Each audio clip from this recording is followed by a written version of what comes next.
Hello, my friends. So I thought I would answer a couple of questions from my viewers. So the first question comes from Julia Love.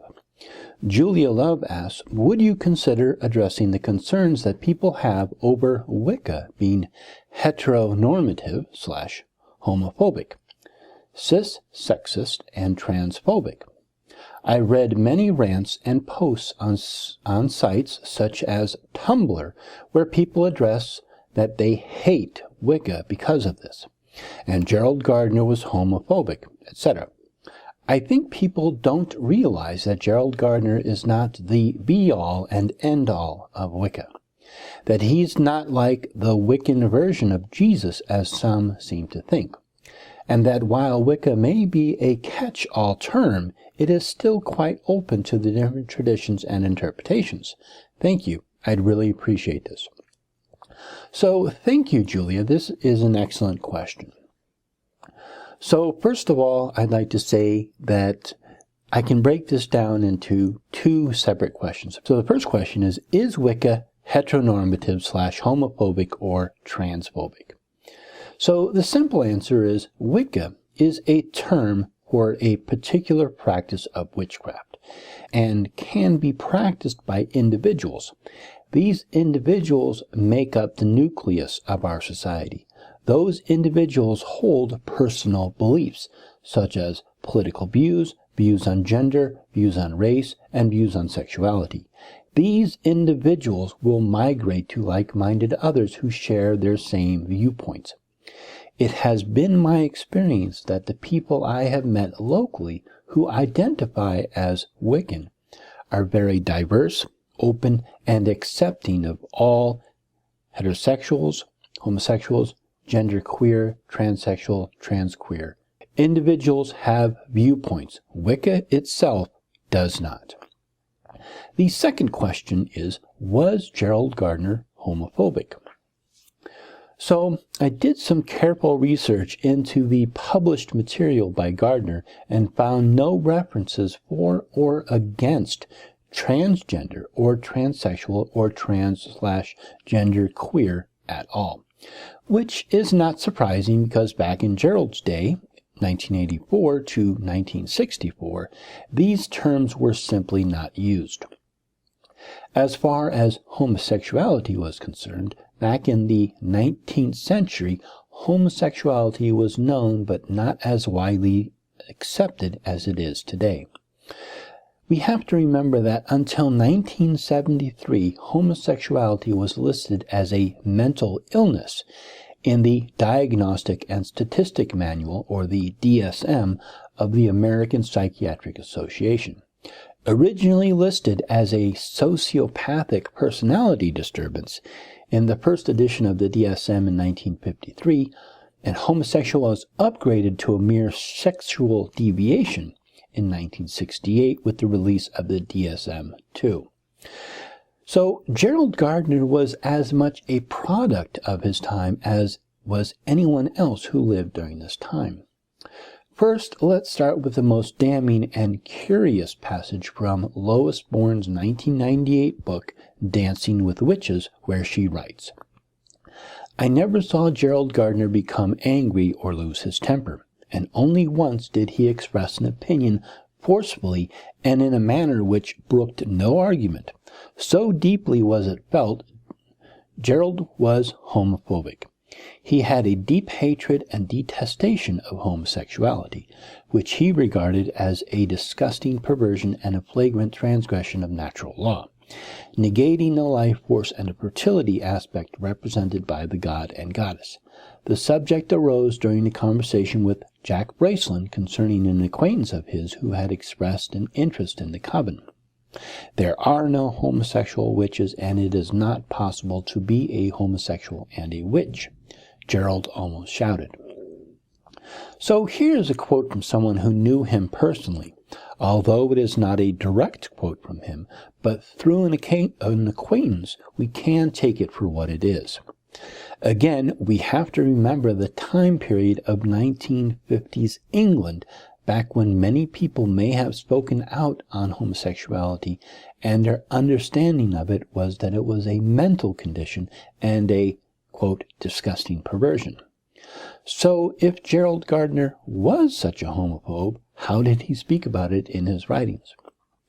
In Witchcraft Today, Gardner writes about the Knights Templar. He is speaking almost in a third-person narrative, writing, "The witches tell me the law always has been that power must be passed from man to woman or from woman to man. The only exception being when a mother initiates her daughter or a father his son, because they are part of themselves. The reason is that great love is apt to occur between people who go through the rites together." They, now whoever he is quoting, goes on to say, "The Templars broke this age-old rule and passed the power from man to man. This led to sin, and in so doing brought about their downfall." Now this is curious because later in 1959, in The Meaning of Witchcraft, Gerald Gardner contradicts this concept of witches believing in sin by mentioning, so this is from The Meaning of Witchcraft, "It is an old saying that the difference between orthodoxy and heterodoxy is that orthodoxy is my doxy and heterodoxy is someone else's doxy. John Calvin's doxy, a most ill-favored hag, was embodied in his famous dictum, 'All pleasure is sin.' Nowadays, most people modify that a little, saying, 'My pleasures are innocent and everyone else's pleasures are sin.' Witches cannot sympathize with this mentality." Again, speaking in a third-person narrative on the Knights Templar, he writes that Templars may have attempted practices which, while sheer heresy to a witch, were founded on her methods. Witches teach that to work magic you must start with a couple, a male and a female intelligence being necessary. I am not sure why there was an emphasis on intelligence. And they must be in sympathy with each other. And they find that in practice they become fond of each other. Sometimes it is undesirable that they should fall in love.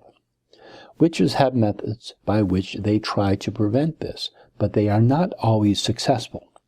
For this reason, they say, the goddess has strictly forbidden a man to be initiated by or to work with a man, or a woman to be initiated by or to work with a woman, the only exceptions being that a father may initiate his son and a mother her daughter. Now this is puzzling, as covens work together without perfect polarity of equal numbers of men to women ratio quite frequently.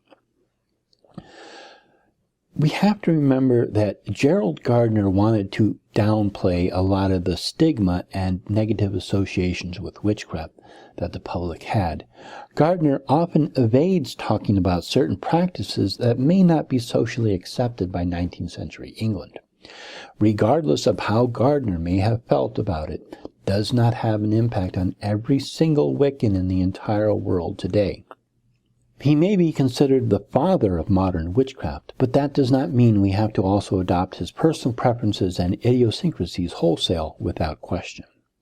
As with all things cultural, social, and made up of individuals, there will always be individuals who have widely differing beliefs and viewpoints.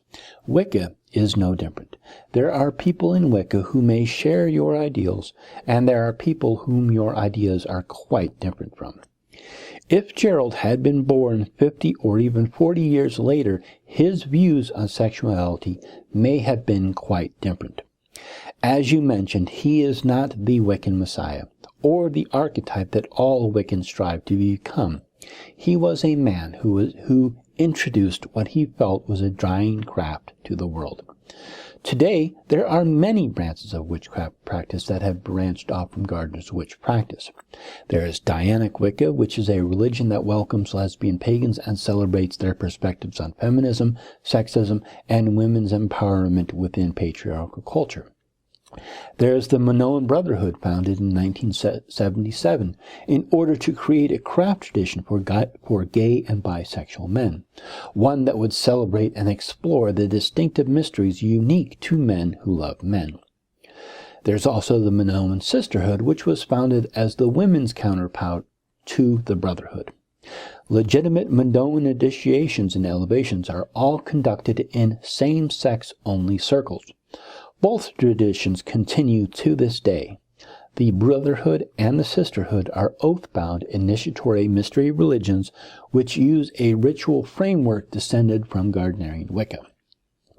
The Brotherhood of the Phoenix, which was founded in 2004 by 7 gay men from diverse traditions such as ceremonial magic, shamanism, and pre-Gardnerian witchcraft. There is another predominantly gay group called the Radical Fairies, which emphasizes queer spirituality. Certain branches are exclusively focused on gay male spirituality. Others are often open to all genders and orientations. So, in conclusion, if somebody hates Wicca, they will find any number of reasons to talk negatively about it.